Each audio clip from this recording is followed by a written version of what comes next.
complete prostration means submission towards the king. That is shown by Sizda or Zameen Bose, or in other styles telling the king that we are respecting the king, we are accepting the authority, the sovereignty of Mughal emperors. Hello my dear ones, we had discussed in detail about the different signs and symbols of respect that the kings expect, the Mughal emperors, the kings expected from the visitors in the court. The Mughal court was a symbol of discipline. There was protocol for everyone. We discussed about Sir Thomas Roe when he came to the court of Jahangir, asked for the chair, everybody was surprised. There is one more instance that once the same representative, the ambassador, Sir Thomas Roe, he presented a ring to one of the official of India, Mughal official, high ranker, and this ring was returned to him because it was only of 400 rupees. Gifts were not given to the kings and to the high officials just because they were waiting for the gift. It was a mark of respect, and it was also seen that what is the cost of the gift. Moreover, this was also a way to make the different people realize about the importance of king, because in the whole chapter we have discussed about the divinity, about the divine rights of the kings of the Mughal court. There is one more reference of Axis Mundi. This is your 1 mark question. Axis Mundi, what is that? It is a throne.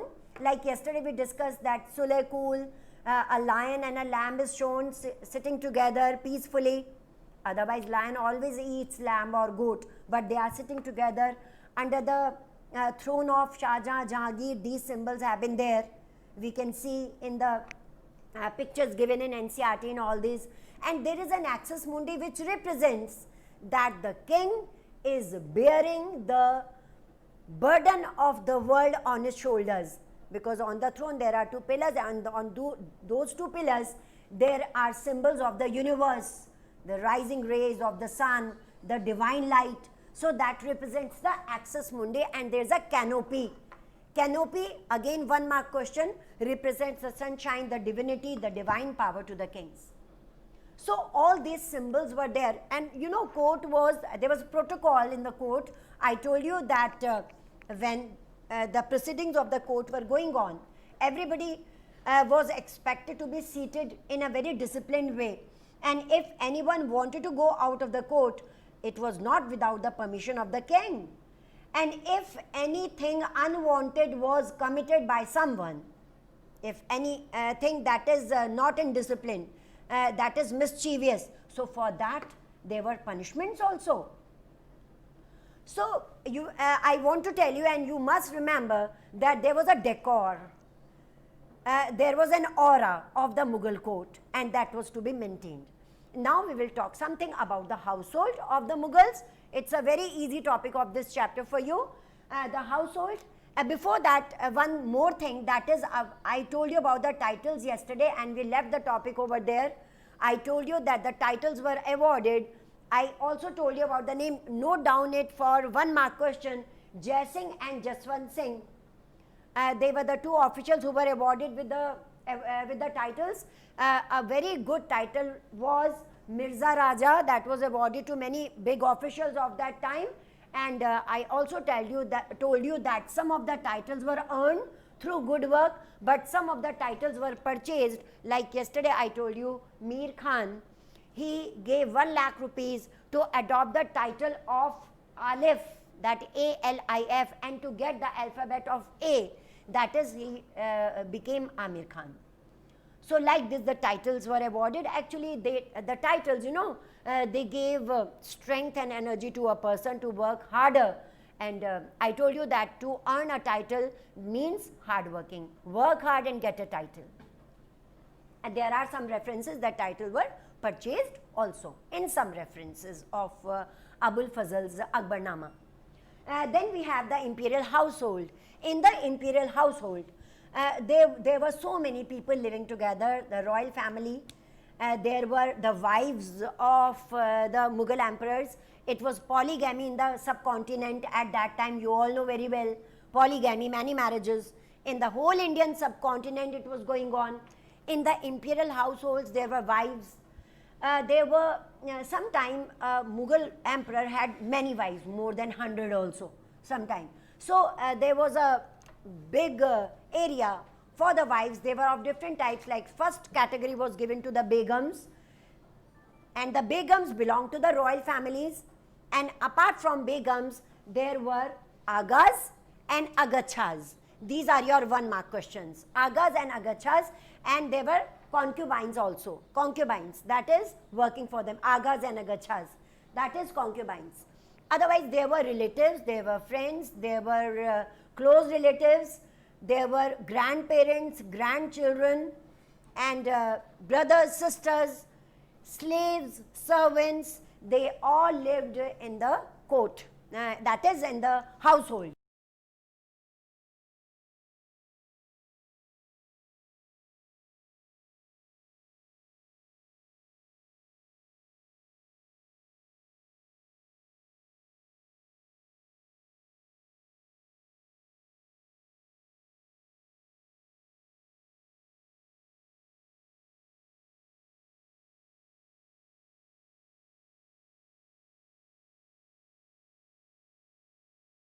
We have seen that to cement the political relationship, there were marriages between the Mughals and the Rajput queens, Rajput princesses, etc. So these relations were cemented with the Mughals and Rajput marital relations. We have the example that Akbar married the princess of Rajput princess, and there were good relations between the Rajputs and the Mughals at that time. Then we also come to know that when there were cementing of the relations, when there were so many begums in the household, there were chances that an aga or an agacha would be lifted up, would get a good status if they show a very good motherhood, or if they show that they are obedient wives. Then it was the wish of the king that if he wanted to bring them up, wanted to raise their status, they could rise to the status of a begum. So this tradition was also prevalent at that time. Apart from that, we get the references of women. When we are talking about begums, when we are talking about women, women condition in general, we know that in the medieval period they wanted many rights, and no rights were given to women. And the women who belonged to the higher families, to the higher status, they were more in 4 walls of the house, they were more in parda. But after Noor Jahan, she was an Iranian and she was the wife of Jahangir. After Noor Jahan, we get reference of Jahanara and Roshanara, the 2 daughters of Shah Jahan. Again your 1 mark question, Jahanara and Roshanara, daughters of Shah Jahan. 1 mark question, very important. We get their reference that they used to get annual allowances. Even these begums, agas and agachas, according to their rank, according to their status, they used to get allowances, the monthly allowances, so as to purchase their essentials, so as to purchase their important things, important essentials, they were given accordingly. Similarly, Jahanara and Roshanara, they used to get annual allowances. Whereas Jahanara is concerned, Jahanara, she was very much inclined to write in different languages, and she was very much inclined to plan the buildings. I told you that the bazaar of Chandni Chowk was designed by Jahanara, the bazaar of Chandni Chowk, as well as the capital, which was shifted by Shah Jahan to Shah Jahanabad. It was designed by Jahanara. Jahanara also got allowances from the port of Surat, because it was a trading port, and through this trading port she used to get annual income from here also. So they became economically sound. So these references we also get from the chronicles. From the chronicles we also get a reference to your short answer, Gulbadan Begum. She was the daughter of Babur, she was sister of Humayun and aunt of Akbar. Gulbadan Begum. She knew how to write in Turkish, Persian language. She knew it very well. And you know, she is famous for writing Humayunama. Again, your 1 mark question or your short answer also. Humayunama. Actually, Akbar wanted her to write as Akbarnama was written by Abul Fazl. But instead, Gulbadan Begum, she didn't write about anything that was written in Akbarnama, but she wrote about the rivalries, about the conflicts in the household. It is a very common phenomena in the Indian households. So she instead, what Akbar wanted, instead Gulbadan Begum wrote about the conflicts, about the rivalries in the household, and she also wrote about what was the role of the elderly women. The elderly women, they used to solve the problems, they used to find out a solution to the jealousies and rivalries. So this book became very famous, named as Humayunama. Then we also come to know about the relations, again Rajput relation with the Mughals. We get reference of Bharmal Kachwaha. 1 mark question, Bharmal Kachwaha, he was a Rajput, and to his daughter Akbar married. So there was cementing of all this. So like this, during the reign of Akbar, during the other Mughal rulers also, Hindus were given the right to education. They got all the rights to education, and this was cementing of the relation between Hindus and Muslims. However, I told you that during Aurangzeb, again Jizya was reimposed, and there were certain other circumstances that prevailed, that made Aurangzeb that is unpopular among some of the non-Muslims.